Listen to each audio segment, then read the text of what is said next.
Coucou tout le monde, bienvenue sur ma chaîne YouTube.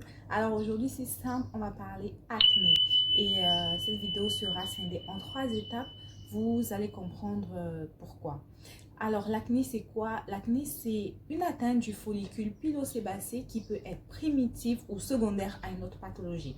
Alors c'est sûr que vous vous demandez mais qu'est-ce qu'elle raconte et tout, mais ne vous inquiétez pas, je vais vous guider pas à pas pour que vous arriviez à comprendre. Bon, en bon médecin, je me dois de faire anatomie, physiopathologie, sémiologie, forme clinique, traitement, etc. Mais ne vous inquiétez pas, vous allez tout comprendre. Donc, on va d'abord commencer par décrire la peau, la structure de la peau pour que vous compreniez. Je vous mettrai des illustrations, pour que ce soit un peu plus clair. Donc, notre peau, elle est constituée de 3 couches. Si on va passer de la plus profonde à la plus superficielle, donc la plus profonde, c'est ce qu'on appelle l'hypoderme. Elle est composée essentiellement de graisse, de vaisseaux et de nerfs. Donc, c'est un peu comme un genre de coussin qui va soutenir les autres couches. Donc, au-dessus de l'hypoderme, on a le derme. Le derme, c'est la partie la plus épaisse de la peau. Elle contient aussi des nerfs et des vaisseaux, mais elle contient essentiellement des glandes aussi. Donc, les glandes sudoripares qui est en rapport avec la sueur, et les glandes sébacées. Donc, qui dit sébacé dit sébum. Et ensuite, au-dessus vient l'épiderme. L'épiderme qui est la couche la plus fine. Normalement, l'épiderme, elle est fine. Et elle est composée, elle aussi, de 4 différentes couches de cellules. Donc, je vais vous épargner ce détail, en fait. Et elle est recouverte d'un film, de ce qu'on appelle un film hydrolipidique. Donc, c'est un mélange de sueur et de sébum, en fait, qui va rendre, en fait, la peau imperméable aux impuretés, aux agressions et tout ça. Donc, je vous disais au début que l'acné, c'est une atteinte du follicule pilosébacé. Pilo, c'est en rapport avec poil. Sébacé, en rapport avec sébum. Donc, si vous avez suivi la structure de la peau, vous verrez que le follicule pilosébacé, il naît dans la deuxième couche de la peau, c'est-à-dire au niveau du derme, et se continue au niveau de l'épiderme. Donc, c'est une cavité dans laquelle est produite le poil. Le poil est produit par un processus qu'on appelle la kératinisation. Je vous épargne tous ces détails. Et donc le poil, il sort de cette cavité, et à cette cavité est associée la glande sébacée qui va produire le sébum. Et le sébum, le sébum va circuler pour lubrifier le poil et lubrifier la couche superficielle de la peau.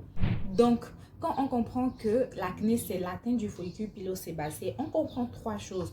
Première chose, c'est le fait qu'elle démarre souvent dans la période de l'adolescence, parce que c'est dans cette période que les glandes sébacées commencent à se développer. Deuxième chose, le fait qu'elle régresse avec le temps. Donc, plus on prend de l'âge, plus l'acné régresse. C'est tout simplement parce que les glandes sébacées commencent à mûrir.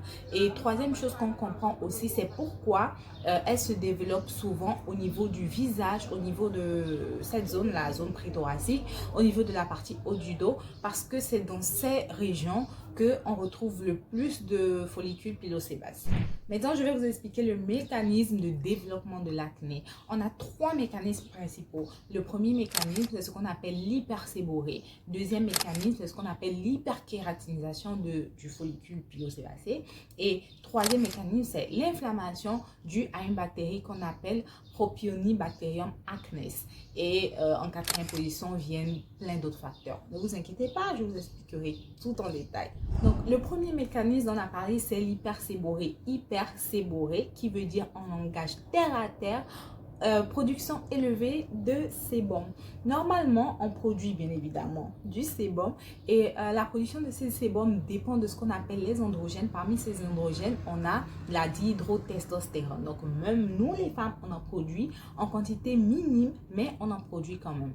Mais cela ne veut pas dire que parce qu'on produit plus de sébum, ça veut dire qu'on a plus de dihydrotestostérone. Pas du tout. Ça n'a rien à voir. Ce n'est pas une relation de quantité, mais c'est plus une relation de sensibilité. Donc, on hyperproduit du sébum parce que nos glandes sudoripares, donc c'est-à-dire les glandes qui produisent du sébum, elles sont plus sensibles à la dihydrotestostérone. Je ne sais pas si vous voyez ce que je veux dire. Donc, hyperséborrhée n'est pas synonyme de hypersécrétion d'hydrotestostérone, non.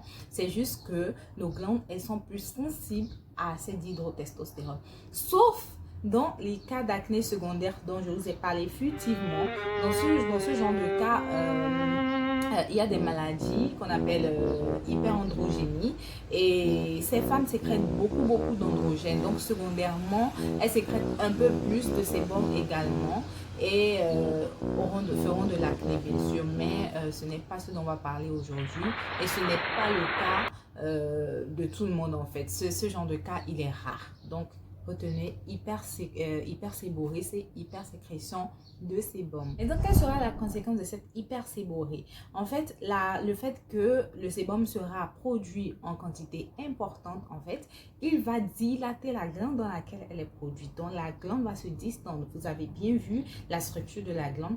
Elle va se distendre et va former ce qu'on appelle le microkyste ou comédon fermé ou point blanc. Pourquoi comédon fermé? Parce qu'en fait, le sébum est piégé dans la glande et puis la glande est bouchée.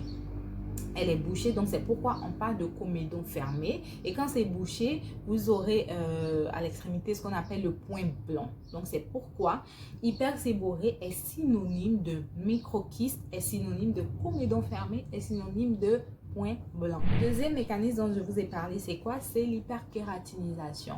Donc, je vous avais dit que la couche superficielle de la peau, c'est l'épiderme. Et que ce même épiderme est aussi constitué de 4 couches différentes. La couche la plus superficielle de cet épiderme est formée de cellules qu'on appelle les kératinocytes. Donc, il y aura un mécanisme d'hyperkératinisation, c'est-à-dire une production accrue de kératinocytes qui vont se pigmenter avec la mélanine et aussi le fait de l'oxydation due à l'air et ils vont migrer au niveau de l'orifice du microkyste. Donc, ce qui va donner ce qu'on appelle le point noir. Donc, l'hyperkératinisation donne ce qu'on appelle comédon ouvert, pas fermé comme dans l'hyperséborrhée. Donc l'hyperkératinisation va donner le comédon ouvert ou point noir. D'accord? Mais pour faciliter les choses dans la vie courante, en fait, on associe microkyste à point blanc et comédon à point noir. Ça, c'est juste pour faciliter les choses pour tout le monde. Donc, le troisième mécanisme, je vous ai dit, c'est l'inflammation. Une inflammation causée par un agent infectieux qu'on appelle Propionibacterium acnes. Alors, c'est le seul agent infectieux qui a un rôle dans l'acné. Aucune autre bactérie, aucun autre agent infectieux ne va vous donner de l'acné. Donc, c'est lui, ce Propionibacterium acnes, qui va favoriser l'acné. Il ne donne pas l'acné, il va favoriser l'acné. J'explique pourquoi. Le fait qu'il y ait beaucoup de sébum dans les glandes qui s'accumulent, ça va favoriser en fait la présence de cet agent-là. Et cet agent, ce n'est pas lui qui va faire en sorte que pim, il y aura un bouton. Non, ce n'est pas ça. C'est juste qu'il va sécréter une enzyme. Cette enzyme va transformer les triglycérides qui sont contenus dans le sébum en fait et c'est cette transformation qui va donner des acides gras et ce sont ces acides gras qui vont entraîner les comédons. Dit comme ça, c'est un peu flou, mais je sais pas, j'espère que vous arrivez à suivre ce que je dis en fait. Par contre, je veux préciser que l'acné, ce n'est pas une infection, donc ce n'est pas contagieux. D'accord? On a parlé des 3 mécanismes. Premier mécanisme, l'hyperséborrhée. Deuxième mécanisme, l'hyperkératinisation. Et troisième mécanisme, le rôle de l'agent infectieux qu'on appelle Propionibacterium acnes. On a aussi d'autres facteurs. Donc, ils ont dit que les facteurs génétiques sont probables, mais le mécanisme est peu connu, est vraiment mal connu. Donc, il n'y a pas vraiment de lien direct entre acné et transmission génétique, mais c'est possible. Deuxième facteur, il y a le soleil. L'acné, en fait, diminue transitoirement dans la période de l'été, quand il fait chaud, et revient en force après quand l'été est passé. Ça s'explique tout simplement par le fait que le soleil va assécher les boutons en fait. Le soleil va assécher, mais cela ne veut pas dire que l'acné n'est pas là. Parce que le soleil va aggraver en fait la production de comédon quand même.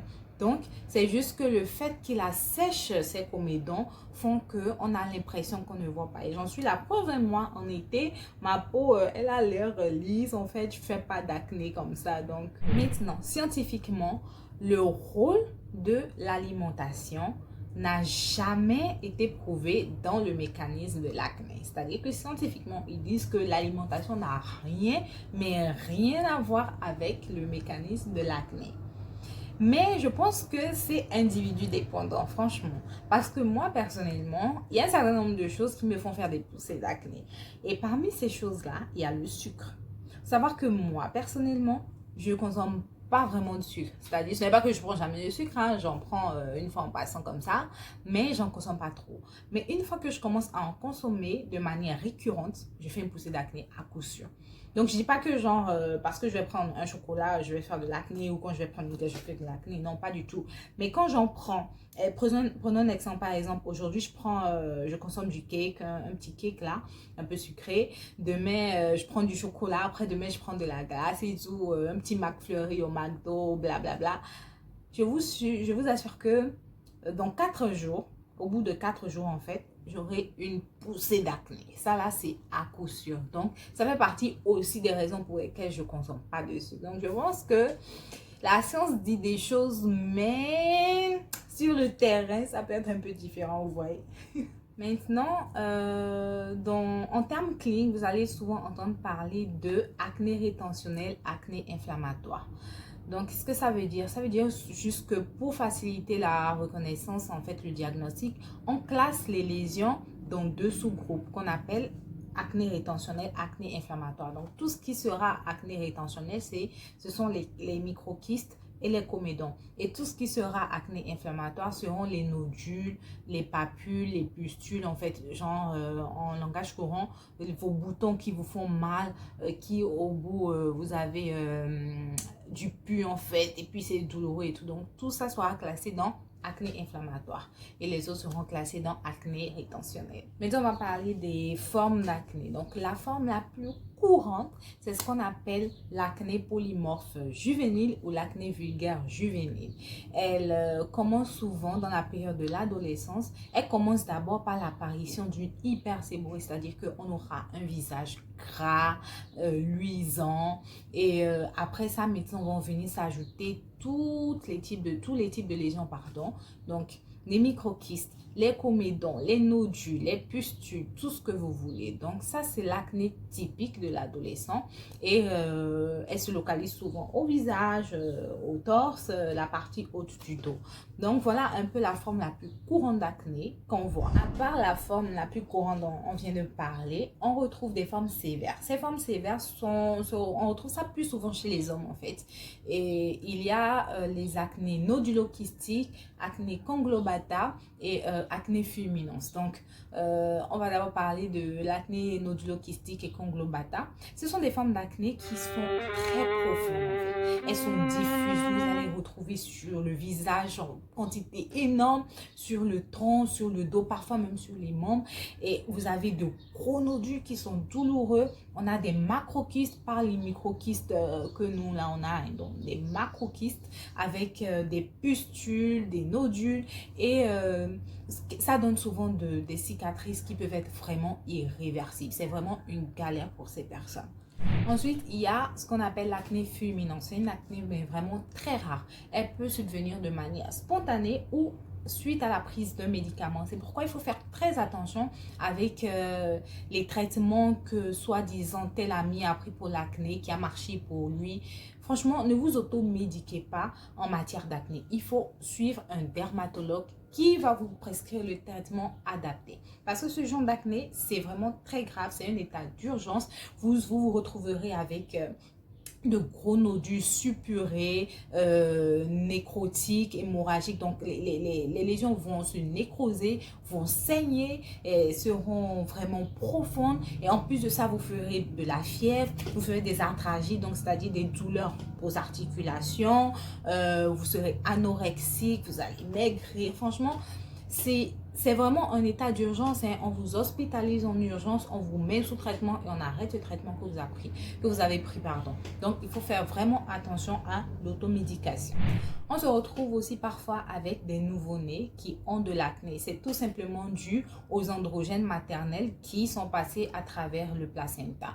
Donc, souvent dans les premières semaines de vie chez ce bébé, il fera de l'acné et tout ça, mais ça va disparaître au bout de quelques semaines. Donc, ce n'est pas vraiment très grave. On retrouve aussi les acnés secondaires dont je vous ai parlé au début, donc dû à un état de santé pathologique, soit peut-être ce qu'on appelle une hyperandrogénie, un hypercorticisme, soit dû à des tumeurs surrénaliennes ou ovariennes. Je sais que tout ça c'est du charabia pour la plupart d'entre vous, mais en fait je voulais les préciser juste pour vous dire que parfois il y a peut-être une cause derrière votre acné que vous ne savez pas, d'où l'importance de consulter parce que le dermatologue, lui, il va pouvoir faire la part des choses. Il va pouvoir remarquer d'autres symptômes qui vont lui faire dire que ça c'est pas une acné ordinaire, ce n'est pas une acné primitive, il y a un état peut-être pathologique derrière et il va vous faire une batterie d'examens et vous envoyer, vous diriger vers le spécialiste concerné. Donc, c'est vraiment très important faut pas banaliser l'acné, faut vraiment consulter un spécialiste. Il y a aussi ce qu'on appelle l'acné d'origine exogène. C'est souvent ce genre d'acné qui survient de manière brutale chez une personne qui auparavant ne faisait pas d'acné et qui évolue très rapidement et c'est souvent aussi de l'acné rétentionnelle. Donc ça peut être dû soit à un médicament que vous prenez, ça peut être des corticoïdes, certaines pilules contraceptives, des androgènes, d'où l'importance de toujours consulter aussi. On va vous demander si vous avez pris certaines substances.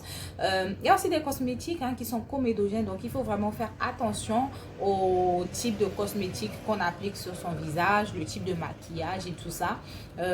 Chez certaines personnes, dans certains métiers aussi, ils sont sujets à l'acné à cause des huiles minérales qu'ils manipulent, comme les garagistes, les mécaniciens, donc ces huiles de vidange et tout ça. Ce sont des huiles qui sont vraiment très comédogènes et qui donnent de l'acné. Donc, j'insiste toujours sur l'importance de consulter pour vous rassurer que c'est une acné primitive, banale, qui peut être traitée de manière toute simple aussi. Mais on peut également trouver une cause derrière tout ça. Donc franchement, j'insiste sur l'importance de ne pas négliger ça, de ne pas s'auto-médiquer et d'aller consulter un spécialiste. Il faut aussi savoir que bouton sur le visage ne veut pas dire acné forcément, non. Ça peut être des réactions allergiques, ça peut être une dermite, ça peut être des folliculites. Donc franchement, des boutons sur le visage ne veulent pas forcément dire acné. C'est ce qu'on appelle plus des diagnostics différentiels. D'où toujours l'importance de se faire consulter. Alors, on va passer au traitement. Il y a plusieurs types de traitements. Il y a ce qu'on appelle les traitements topiques. Donc, ce sont des traitements qu'on va appliquer de manière locale et qui ont soit un rôle contre l'hyperkératinisation, qui ont soit un rôle anti-inflammatoire, antibactérien. Il y a aussi des antibiotiques qu'on va appliquer de manière locale ou aussi des antibiotiques qu'on va prendre de façon orale. Il y a aussi le last de last, un traitement. En fait, moi, je vais pas donner le nom des traitements parce que ce n'est pas le but ici. Déjà, je vais pas le faire parce que je vais faire une petite parenthèse en fait. Je vais faire une petite parenthèse. En fait, j'aimerais attirer votre attention sur un truc. Je sais pas si vous faites attention. Quand vous faites une recherche sur Internet de manière lambda en fait, sur Internet, sur une pathologie, vous allez voir que même quand ils vont vous parler du traitement, ils ne vont jamais vous donner le nom du traitement, ils ne vont jamais vous donner la molécule. Pourquoi je dis ça? Parce qu'on se retrouve souvent avec ces patients qui s'auto-diagnostiquent en griffe et qui viennent vous voir, vous le médecin, juste pour que vous fassiez une prescription et que vous mettiez votre cachet dessus, c'est tout. Parce que lui, il est convaincu que c'est ça ce qu'il a et que, quel que soit ce que vous allez lui dire, il trouve que vous n'êtes pas compétent. En fait, non. Non. Les articles, les éclaircissements que vous voyez sur Internet, c'est pour vous éclairer, vous, par rapport au diagnostic que votre médecin vous aurait donné. Parce qu'on n'a pas souvent le temps de nous asseoir et de vous expliquer de long en large ce que vous avez, comment vous l'avez, pourquoi vous l'avez. Non. Donc, c'est juste un complément d'information. Ce n'est pas pour vous permettre à vous de vous diagnostiquer à l'avance et d'aller voir le médecin pour dire que moi, je connais mon diagnostic, donnez-moi. Non, ça ne se fait pas comme ça. Donc, s'il y en a parmi vous qui font ce genre de trucs, franchement, il faut arrêter. Parce que la manière dont vous faites des recherches, ce n'est pas la manière dont nous, on fait des recherches. Nous, quand on se retrouve avec votre pathologie, en fait, même si on va chercher, hein, parfois on se retrouve peut-être dans des cas un peu atypiques qui vont nous pousser à aller nous documenter. Mais même dans la documentation, nous faisons une documentation différente de la vôtre. Les mots-clés comptables sont différents. Donc, on n'a pas été formé pour rien. C'est-à-dire, certaines personnes peuvent dire aujourd'hui, ben, tout est sur Internet, tu peux devenir médecin même sur Internet. Oui et non, parce que oui, tu peux devenir médecin parce que tu peux avoir accès à beaucoup d'informations, comprendre beaucoup de choses, mais il y a une partie que tu ne saura jamais faire, c'est cette partie, c'est cette pratique qu'on nous inculque pendant notre formation. Donc, c'est vraiment important d'aller consulter un médecin parce que le médecin aura la capacité de voir votre pathologie dans son ensemble, pas seulement par rapport à un symptôme que vous avez. Vous pouvez avoir les maux de tête et vous dire que, oh, je sais pas, j'ai une tumeur ou j'ai ci ou j'ai ça, et puis le médecin va vous dire non, que vous n'avez pas de tumeur, vous avez juste ci, vous avez juste ça. Donc, nous, on a été formé pour voir les choses dans son ensemble. On a été formé pour avoir un raisonnement logique pour arriver à un diagnostic. C'est comme je vous ai dit, par exemple, vous pouvez vous retrouver avec plein de boutons sur le visage de manière chronique pendant des années et puis vous vous dites que ben, c'est de l'acné. Et finalement, vous irez chez un médecin qui vous dira, mais en fait, c'est pas de l'acné. En plus de ça, vous avez d'autres signes que peut-être vous avez trouvé banal. Mais en fait, le médecin, lui, va voir ça, il va vous dire, mais c'est pas de l'acné, ou alors c'est de l'acné, mais secondaire à une certaine pathologie. Donc, j'aimerais vraiment que vous fassiez attention à ça à l'avenir et que vous ne vous autoproclamiez pas médecin pour aller dire au médecin de vous prescrire telle ou telle chose. Donc, c'est la raison pour laquelle moi, je connais les traitements, je connais tous les types de traitements pour cette pathologie, mais je ne vous donnerai pas de nom. Je suis même tombée sur des vidéos de certaines youtubeuses qui donnaient le nom de traitement dont elles ont bénéficié pour l'acné en fait. Elles veulent sûrement bien faire pour dire à leurs followers que voilà, c'est ce que j'ai utilisé et ça a marché et tout ça. Mais en fait, ça peut avoir l'effet inverse, c'est-à-dire que ces personnes maintenant vont vouloir que ce traitement et vont harceler leurs médecins, vont passer de dermato en dermato pour avoir ce traitement, alors que c'est un traitement qu'on ne donne pas juste comme ça en claquement des doigts. C'est-à-dire qu'il y a des critères stricts pour donner ce traitement. C'est comme je sais, un traitement, c'est le last des last, hein, mais c'est un traitement vraiment lourd qui a des conséquences qui peut avoir des conséquences sur tout l'organisme, au niveau du foie, au niveau du rein, au niveau des yeux. Donc, franchement, et cette personne a utilisé ce traitement, bien sûr, ça a marché pour elle, mais ça ne veut pas dire que la raison pour laquelle on lui a prescrit ce traitement fera qu'on prescrira ce traitement à un de ses abonnés. Non, pas du tout. Vous voyez, c'est un traitement tellement agressif que je vous le dis, si une femme est mise sous ce traitement, on doit lui prescrire des contraceptifs parce qu'elle ne doit pas tomber enceinte. C'est tératogène pour le fœtus, c'est-à-dire que elle va se retrouver avec un enfant mal formé en fait. Donc, c'est pour vous dire la gravité du truc. Je ne peux pas insister plus que ça. Il ne faut pas prendre n'importe quel traitement. Il faut voir un spécialiste. Maintenant, il y a aussi les crèmes anti-acné, dont certaines qu'on retrouve en vente libre. C'est-à-dire même sans prescription. Mais il faut faire attention parce que mon amie a utilisé cette crème, ça a marché pour elle. L'autre a utilisé cette crème, ça a marché pour elle. Cela ne veut pas dire que telle ou telle crème va marcher pour moi. L'une a utilisé une combinaison de 2 crèmes que son médecin lui a prescrit, mais ça ne veut pas dire que ça va marcher pour moi. Je peux me retrouver intolérante à ce traitement. Je peux faire des associations qui sont interdites parce que oui, il y a des associations de crèmes qui sont interdites. Il y a aussi certaines crèmes qui doivent être forcément associées à d'autres. Donc, ce n'est pas la peine de chercher des trucs comme ça. Non, non, pas du tout. Il faut faire vraiment très attention. Ce n'est pas non plus la peine d'aller chercher des lotions qui contiennent de l'alcool, qui seront agressives, qui seront irritantes pour votre visage. Même les crèmes anti-acné qu'on vous prescrit médicalement ont des effets secondaires. Elles peuvent être irritantes pour votre peau. Elles sont photosensibilisantes. C'est pourquoi on ne prend pas de traitement anti-acné sans mettre d'écran solaire. D'accord? Elles peuvent assécher la peau, donc il faut vraiment hydrater assez la peau derrière. Donc, rien n'est sans conséquence, mais il faut qu'un spécialiste voit ce qui est adapté à votre peau. Le spécialiste va vous prescrire une crème, une certaine crème, et voir que cette crème n'est pas adaptée à votre peau. Elle vous irrite, elle vous donne plein d'effets secondaires. Vous êtes intolérant à cette crème. Donc, elle aura le pouvoir de changer cette crème pour vous et de vous suivre à la lettre en fait, de manière stricte, de manière minutieuse pour venir à bout de votre pathologie. Donc, c'était une grosse parenthèse, mais j'ai fini la parenthèse depuis, hein. Mais bon, voilà, vous avez compris. Il est aussi possible de faire de la microchirurgie contre les acnés rétentionnels. Ce genre d'acné rétentionnel qui ne cède pas malgré un traitement bien suivi sur plusieurs mois. Donc, dans ce cas, c'est possible de faire une microchirurgie pour lutter contre l'acné rétentionnel.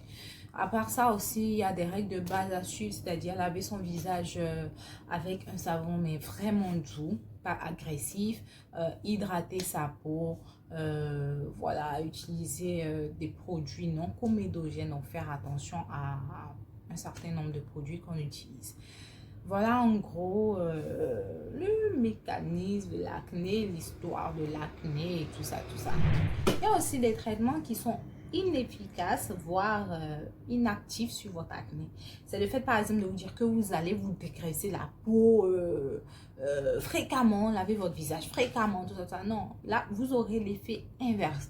C'est-à-dire le fait de vous laver fréquemment le visage, vous allez assécher votre peau. Et une fois que vous avez asséché votre peau, ça va donner le signal à vos glandes que la peau est sèche. Donc, elles vont encore surproduire du sébum. Et vous allez vous retrouver encore avec plus de boutons. Donc, ça ne sert à rien d'être là en train de dire que vous allez dégraisser la peau et tout ça. Il y a aussi d'autres traitements qui ne sont pas encore valides, qui sont pratiqués dans certains instituts esthétiques comme les lasers, les microdermabrasions, les peelings, les quoi. Donc bon, en tout cas moi, peu pour moi. Peut-être ça marche, peut-être pas, je sais pas. Franchement, j'ai pas de données dessus. Donc voilà.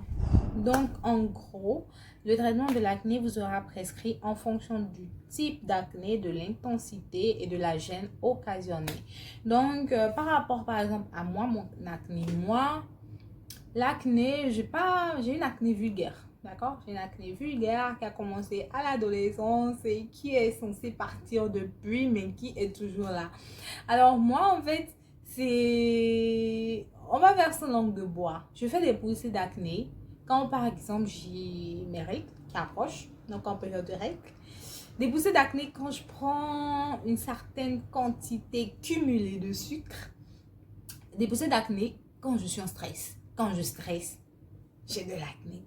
Quand je suis hyper fatiguée, quand je dors pas assez, je fais de l'acné. Donc, vous savez très bien qu'il ne faut jamais presser un bouton d'acné.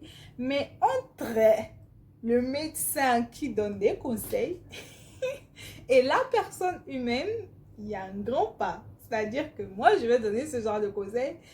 Mais avant d'être médecin, je suis humaine. Parfois, je me retrouve avec ce genre de bouton, maman. Le genre de bouton qui fait mal, mais qui est, je sais pas, qui est doux à l'intérieur et qui ne demande qu'à être libéré. Donc, tu prends le truc, tu presses. Donc, quand tu presses, en fait, au début, ça fait mal, mais après, c'est suivi d'une certaine extase, d'une certaine libération, franchement, c'est pas bien. C'est pas bien.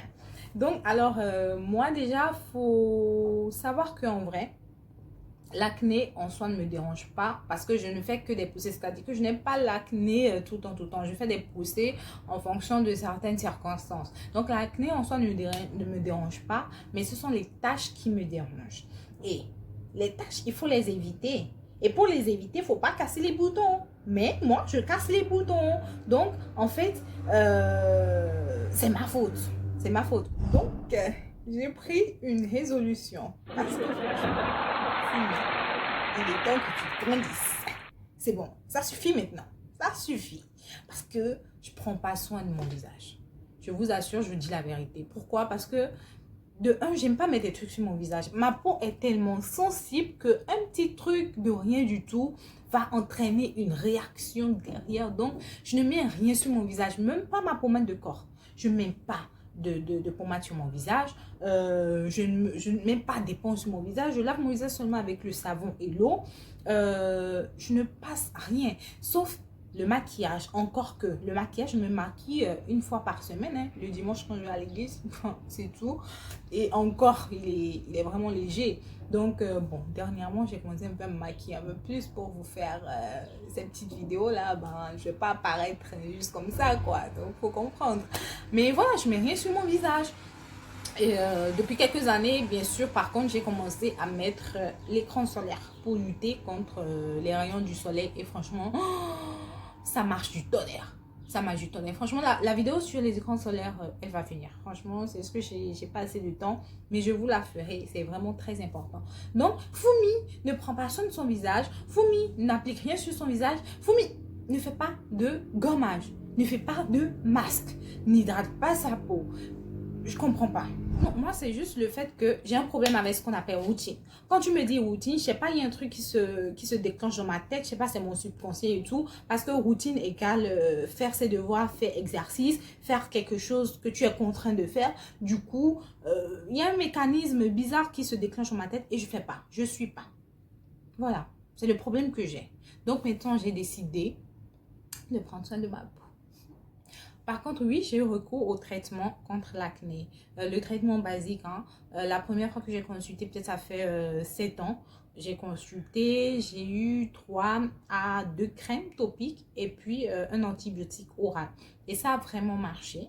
Au bout de 2 mois déjà, je vois les résultats. Et normalement, c'est un traitement de 3 mois. Mais comme votre go, elle n'aime pas la routine, et avaler des médicaments pendant 3 mois, et être là tous les matins, tous les soirs, à faire... j'aime pas ça, donc j'ai arrêté au bout de mois, alors que le traitement au bout de mois, il a marché. Mon acné avait presque disparu, il n'y avait que quelques taches qui restaient. Mais comme je suis paresseuse, j'ai laissé tomber. Après, j'ai refait un nouveau traitement, mais cette fois-ci, ce sont des antibiotiques oraux, juste les crèmes faciales. J'ai fait ça 4 ans après, donc il y a à peu près 3 ans. Ça a remarché, mais ma limite, c'est 1 mois. C'est-à-dire que passer 1 mois, c'est fini. Donc là, je ne vais pas faire de traitement anti-acné. Je vais juste faire, je ne vais pas dire routine. Je vais juste adopter une hygiène de vie que je vais vous montrer. Bon, et voilà, c'est la fin de cette vidéo. Du moins, la fin de la première partie de cette vidéo. On se retrouve dans la deuxième partie pour que je vous parle des résolutions que j'ai prises, de ce que j'ai décidé de faire par rapport à mon visage, de l'hygiène que je vais adopter, pas de routine, de l'hygiène que je vais adopter par rapport à mon visage, parce que maintenant je suis grande, je suis une femme, il faut que je prenne soin de mon visage. Donc je ferai ça avec vous et je ferai, ce serait sous forme d'expérience sur 1 mois ou un peu plus, et je vous reviendrai avec les résultats. Donc on se retrouve dans la deuxième partie. Ciao. Le follicule pilosébacé, pardon, à ce moment que les glandes sudoripares commencent à mal connues en fait. Donc rien ne veut dire rien. Donc, tu as l'hyperséborrhée, vous le savez maintenant. Il y a aussi ce qu'on appelle l'acné d'origine.